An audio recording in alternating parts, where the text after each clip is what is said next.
we met here as security sector actors to start now our monthly review meetings on the state of internal security in the country as we prepare for the general elections. Those of you who were around in the year 2017, you know that this is a tradition in the security sector. We do not conduct elections. Elections are conducted by the IEBC. We facilitate elections. And in that process of facilitating elections, we meet regularly to look at the campaign environment, the state of security in the country, whether there are any offenses that are being committed, whether the country remains peaceful as we go to the general elections. And I have this to say to you and to the country, that save for the challenge that we have, which is not new and that's not going to go away tomorrow, with terrorism in the region generally, the country is peaceful and we are by and large safe. The challenges that we have in the region related to terror or terrorism as it were are real, and I have to be very frank with the people of Kenya and say this. We have to be very cautious. We have heightened our level of security in certain parts of our country because of this, and we will maintain it at that level. And these challenges we have in the region are not only affecting us, they're affecting us and also our colleagues in the region. Just last week, we were in meetings with our colleagues from Uganda on these same issues. Minister for Defense was here, and a good number of us spent some time under the chairmanship of His Excellency, our President, and in his capacity as the chair of the EAC right now, to look at the state and the challenges of terrorism in the region across the board. You know that we have very serious challenges in our neighborhoods right now. You know the situation in Somalia, you know the situation in South Sudan, you know the situation in Ethiopia, and some of these challenges we are dealing with. So when we tell our people that this is not the time to drop our guard, we mean it. And terror takes different forms as you go by. We are working very hard. You have seen the work that we are doing and our heightened deployment on the border with Somalia and the increased security activities we are having right, all the way from Lamu to Takaba, in Mandera. We are asking our people across the country, fellow citizens, to be even much more careful than we have been in the past. Be much more cautious, be much more conscious of your environment, know who your neighbor is, and if you see suspicious activity around you, please report to your nearest police station or to your nearest security agencies. This challenge we are dealing with is a global phenomenon. It manifests itself differently in our region, but it calls upon all of us to be vigilant and to understand that this is a collective responsibility we have. It's not a responsibility for the police alone, it's not a responsibility for the security agencies alone, it's a responsibility for all of us. If you come across any information that will help our security sector agencies, please, I urge you, share the information with our security colleagues. The challenges of terrorism are real. We are living in an environment which has got, some of these challenges that we are all working day and night to ward off. But as we do, we do better with more collaboration. Before I leave that point, I need to thank, the people of Kenya. A lot of the disruption we have been able to do is as a result of information that we have received from members of the public. And we thank the patriotic Kenyans, people who love their country and their fellow citizens who have come forward and shared information. We have kept that information confidential but acted on that information, reason as to why our security forces have been able to disrupt a lot of this activity. But besides that, the challenges we have in Laikipia, which we are dealing with at Laikipia Nature Conservancy, the challenges we have in Kerio, which we are stepping up now to address and mop up illicit firearms in that particular belt of our country, are challenges that we are alive to and we are working to address And I think we have registered significant successes in this, but we will continue to work on these issues. They are not going to go away today. Some of them have existed because of bad manners and bad practices we have had in some parts of our country over a long period of time. But now is the time to confront them. We are determined and committed as government to deploy all resources available to us to ensure that we keep the peace in those areas of our country. But besides that, by and large, our country remains secure and safe. And any incidents that come up, we deal with them, firmly, according to the law, and make sure that economic activity continues in our country. Secondly, to come now to today's meeting, we have met to review the electoral environment in the country. Since December last year, we've had about 4 incidents of violence that have been reported in relation to campaign activities, and we have addressed them all. There are cases that are in court in relation to some utterances and some violations that have been done by political leaders. We want to urge the citizens of our wonderful country and our leaders that let us mind the country. This country is a blessing we have from God. It's for all of us, and we have an equal responsibility to ensure that our country goes forward. Elections come and go. We've had elections before. This is not the first time we're going to have elections. We must be able to contain ourselves as a people and as our leaders. But be frank with you, our security forces have done their best. We thank our police officers. We have received a very comprehensive report from the Inspector General of Police on what he has been able to do, from our colleagues at the NCIC, from the DCI, and all the investigations that have been done. And we are grateful for the work that our teams continue to do across the country. We will increase our deployment in various parts of the country. We will step up our activity, and we are going to be a bit more focused on those who violate the law, especially during this campaign season.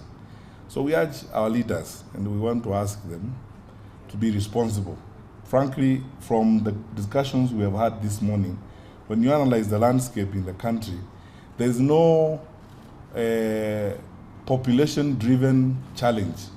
And we receive reports, and we are closely observing across the country. There is no part of the country where I can tell you, and I have to be very sincere with you as a public servant and as your Minister for Security, we don't have information on any part of the country where either wananchi are mobilizing or grouping themselves based on ethnicity or ideology or anything.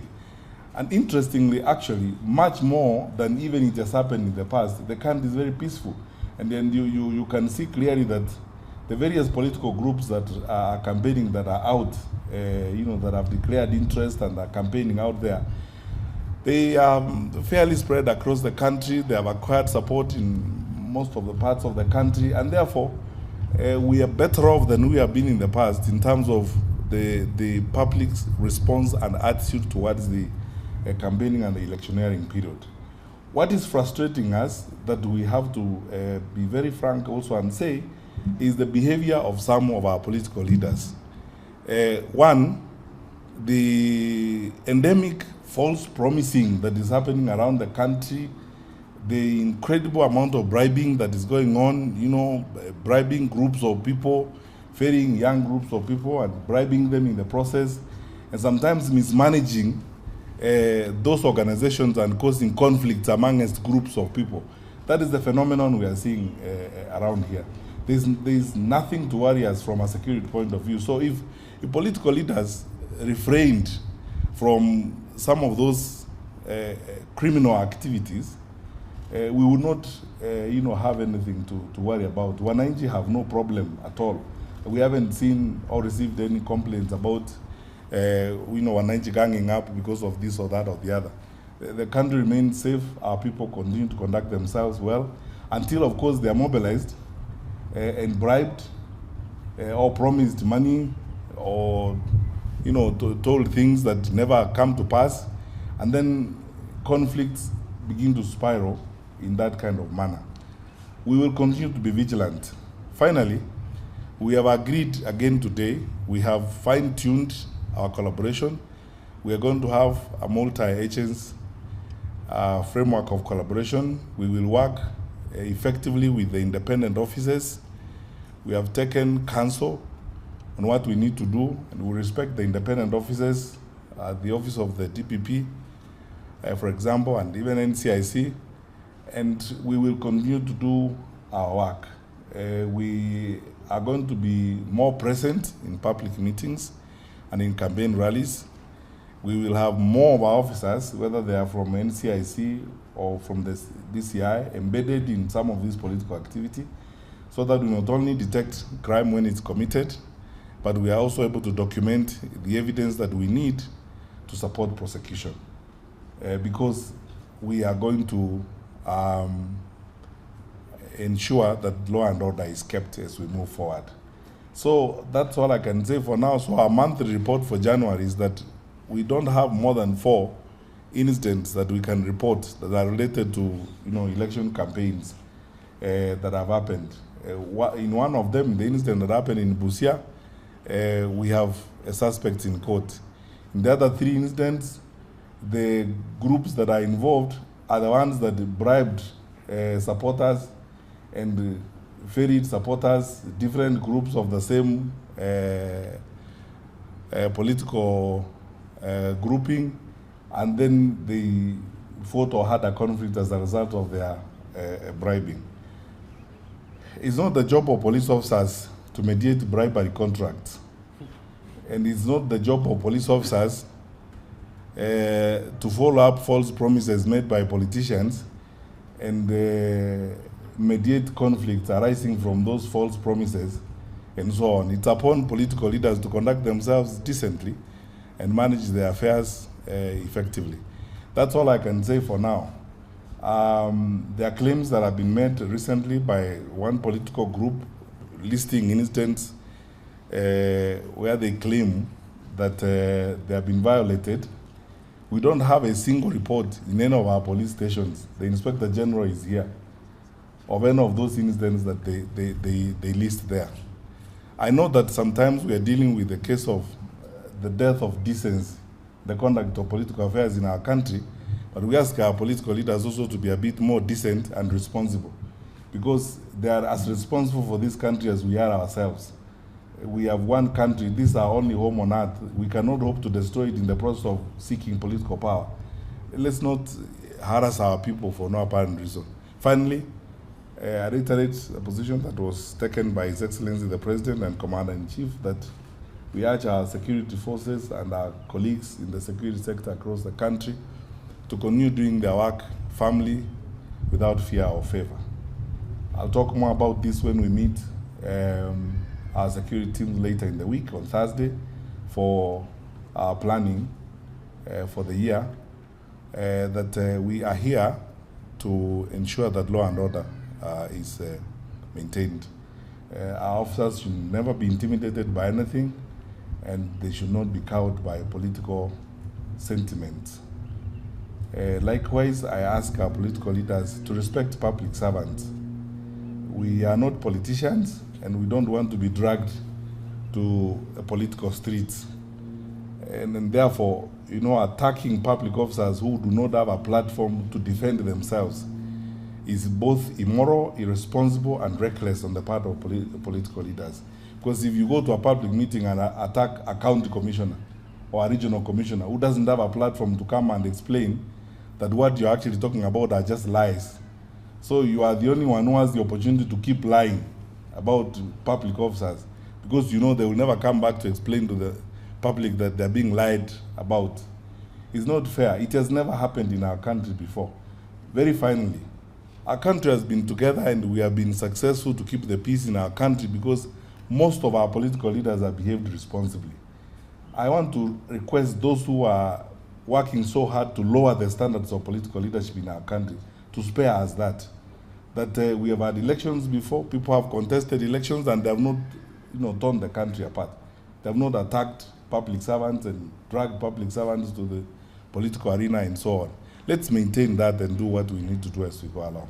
But thank you again. We'll keep working together. We will issue the written report. We'll share it with you. And then from this day forward, when we do our monthly electoral environment review, we will release a report that we will give you. We were slightly late because this is the first one, but when it's off print, we'll give it to you, and then we'll give you monthly reports subsequently on the state of security in the country as we prepare for elections. What is the office doing about that as well? It's not a partnership between us and IBC. IBC conducts elections. Our job is to ensure that Kenyans who qualify, who should be given IDs, get the IDs. And we have a robust program that has been in place since the beginning of the year, where we instructed, first of all, the assistant chiefs and the chiefs to ensure that the IDs that have not been collected, the assistant chiefs should walk around their sublocations. A sublocation is not that big in many parts of our country, especially in urban areas. And then you can move around, and some of those, especially in rural Kenya, you can even know the families by looking at the names and so on.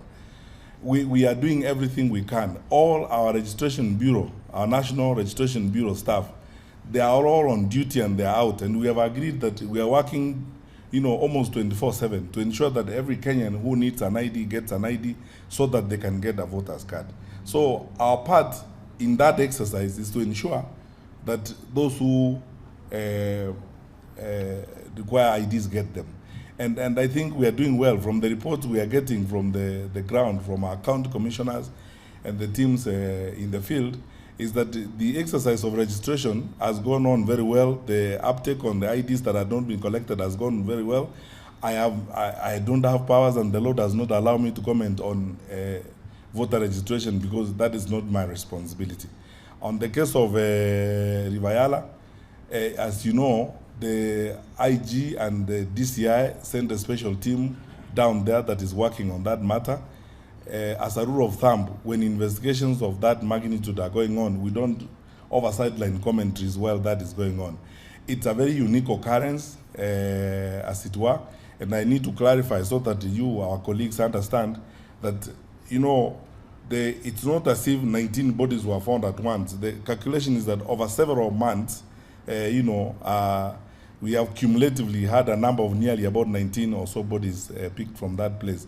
So a lot of work is going on. The DCI's forensics team is there, and a very strong homicide team sent down there by the IG is working on this.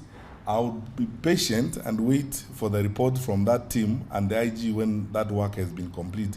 I would not like to speculate on that matter, and I would like to request colleagues, whether it's from you good people, from the press and our other colleagues, let's not speculate on that matter. And please, Nixon, I think that's enough for today. Thank you so much.